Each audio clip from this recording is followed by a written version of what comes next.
Some new developments concerning billion-dollar programs with two of America's biggest companies. President-elect Donald Trump voicing concerns about the cost of Lockheed Martin's F-35 fighter jet program, suggesting that he will scrap it when he takes office. At the same time, Boeing says it sealed a $17 billion deal to sell jetliners to Iran. That would make it the first major U.S. company to enter an agreement with the Islamic Republic. So how will Mr. Trump feel about that, and what's the impact on the markets and all of that? Chief National Correspondent Ed Henry, live in Washington. So Ed, let's start with this latest piece of information. He tweeted this morning about the Lockheed deal and the F-35. What do you make of it? Well, what I make of it, he started with our own Chris Wallace on Fox News Sunday yesterday saying that he's going after wasteful Pentagon spending.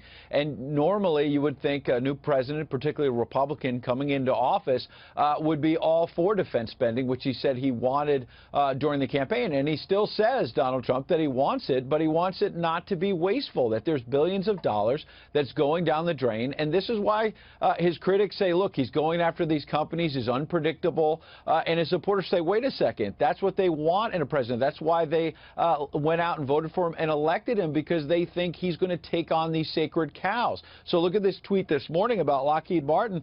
Donald Trump saying the F-35 program and cost is out of control. Billions of dollars can and will be saved on military and other purchases after January 20th. Remember, this follows him going after Boeing last week, and Boeing's stock took a hit. You mentioned people will now be looking this morning in a couple moments what happens to Lockheed in the markets. But remember, as you look at that live picture there of Trump Tower with more and more meetings coming, Boeing last week, the president-elect went after them about the new Air Force One, saying on Twitter, Boeing is building a brand new 747 Air Force One for future presidents, but costs are out of control. More than $4 billion. Cancel order. Remember, there were a lot of critics then as well last week saying, how could he even think about canceling the order? And those critics forgot that President Barack Obama canceled an order of helicopters from Marine One just for that very reason. So sometimes the critics, sort of shoot before asking the right questions, Martha. Yeah, I mean, it's clear that this is a businessman.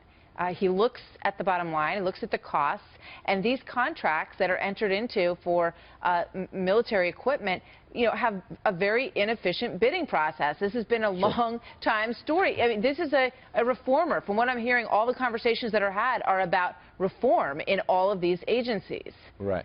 Well, and Martha, and look, and this is why you look at Boeing as well with this new deal that you mentioned a moment ago, over $16 billion for planes going to Iran. That would be separate, obviously, from taxpayer money and the bidding and the contract process that Donald Trump says he's going to go over with a fine-tooth comb. What has he also said? He said that he's going to cancel the Iran nuclear deal, which is paving the way, opening the door for these major companies like Boeing to start getting these big multi-billion-dollar contracts with Iran. And so the bottom line is what I think you're seeing from Boeing, for example, in the Iran deal. They put out this statement saying today's agreement will support tens of thousands of U.S. jobs. Well, why that's important, you think about the carrier deal.